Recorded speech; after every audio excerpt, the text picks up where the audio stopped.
Assalamualaikum warahmatullahi wabarakatuh. Kembali lagi bersama saya di channel Harian TV. Politik sudah semakin memanas ya, walaupun pergulatan Pilpres masih kurang lebih 2 tahun lagi.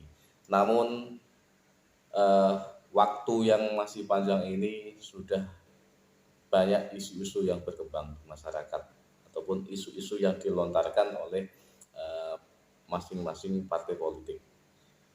Katakanlah kemarin ada isu panas yang diungkapkan oleh mantan presiden kita SBY. Beliau mengatakan tentang adanya penjagalan, ya katanya adanya penjagalan yang akan terjadi ataupun ada kecurangan yang akan terjadi di Pilpres tahun 2024 nanti. Dari isu yang dilontarkan di SBY tersebut, ada beberapa partai politik yang menanggapi. Oh, kalau cuma penjagalan, saya juga dijegal, saya juga. Katakanlah dari eh, Partai Gerindra, ya, Partai Gerindra juga mengatakan bahwa Pak Prabowo itu juga banyak dijegal di daerah-daerah, ada upaya secara masif untuk menjegal dia untuk mencalonkan diri di Pilpres tahun 2024. Ada juga yang dari Anies Baswedan, ya. Katakanlah Anies Baswedan walaupun dia tidak mempunyai partai politik tapi elektabilitasnya juga tinggi dan digadang-gadang akan diusung oleh salah satu partai politik di Indonesia seperti Nasdem, contohnya seperti itu. Itu juga ada isu-isu yang mengatakan bahwa Anies akan dijegal, seperti itu. Dan ada lagi dari Ganjar Pranowo, juga ada yang mengatakan isu-isu mengatakan Ganjar akan dijegal, yang akan dinaikkan adalah Puan Maharani sebagai calon presiden. Nah, dari beberapa hal tersebut, dari beberapa isu-isu tersebut, sebenarnya yang paling aneh ini satu. Jadi satu ini tentang AHY. Jadi SBY mengatakan bahwa AHY nanti akan dijegal.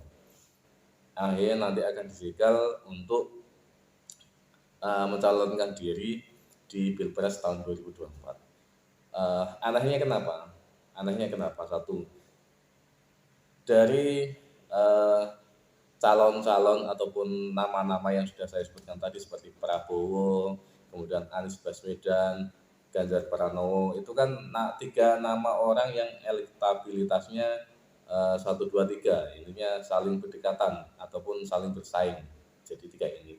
Tapi kalau kita melihat dari segi elektabilitasnya AHY itu kan dikit banget, di bawah 5%. Anehnya kenapa? Di sini kok ada sesuatu yang aneh.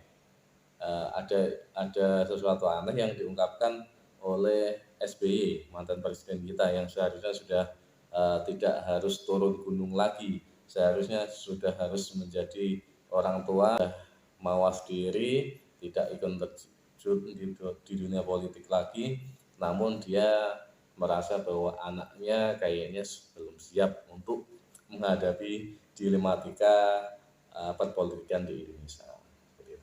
Anehnya itu. Jadi dengan AHY yang elektabilitasnya di bawah 5% itu kok ada upaya penjegalan. Jadi yang mau jegal itu siapa sebenarnya? Dari sini kita bisa, kalau kita berpikir secara logika ya, yang mau menjegal itu siapa? Wong dia saja tidak ada yang mau mencalonkan. Ya, tidak ada yang mau mencalonkan dari partai politik dari koalisi-koalisi yang sudah ada seperti koalisi dari Nasdem kemarin ataupun KIB, ya, itu kemarin tidak ada ya mengatakan bahwa akan mengangkat si AHY itu menjadi presiden.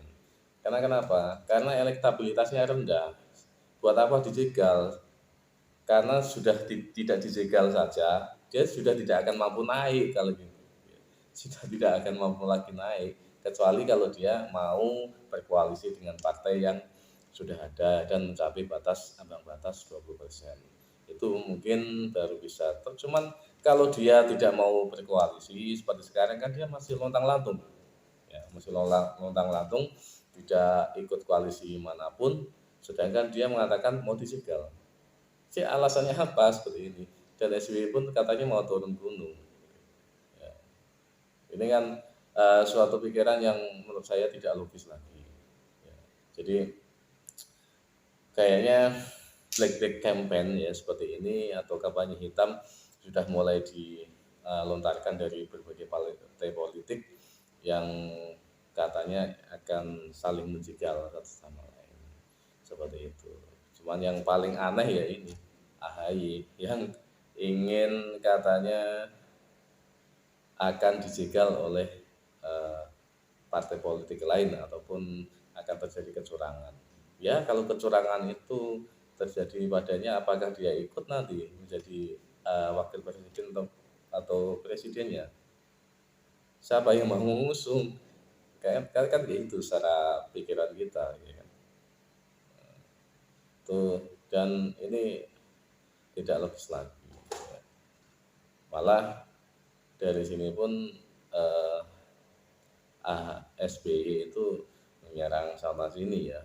Mulai dari kemarin AHY, jadi Partai Demokrat juga menyerang sana sini tentang kebijakan-kebijakan pemerintah ataupun hal-hal yang terkait dengan pemerintahan, seperti kata-kata kemarin cuma gunting pita saja, dan AHY dan SBY sekarang malah mengeluarkan isu seperti itu, ada kecurangan yang akan terjadi. Kalau ada kecurangan tersebut, menurut saya tidak usah dilontarkan di publik. Ya cukup di partainya sendiri, kemudian yang sudah ditemukan itu diselesaikan.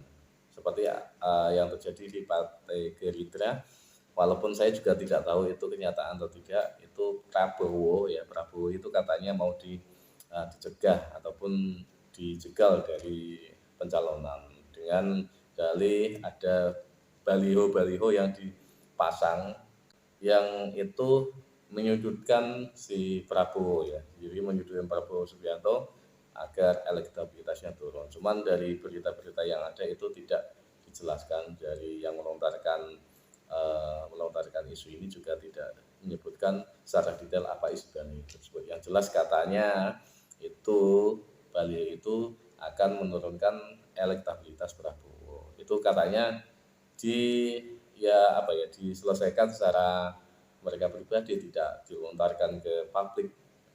Apalagi yang mengucapkan seorang SBY yang 10 tahun memimpin Indonesia dan akhirnya Indonesia tidak jadi apa-apa, cari amannya saja SBY. Ya, sebenarnya saya tidak ingin kayak menyudutkan atau menjelekkan satu sama lain seperti ini, tapi ketika itu ada sesuatu yang dibuka menjelekkan orang lain, secara otomatis orang lain juga akan menjelekkan dia. Seperti itu. Terima kasih dari saya. Assalamualaikum warahmatullahi wabarakatuh.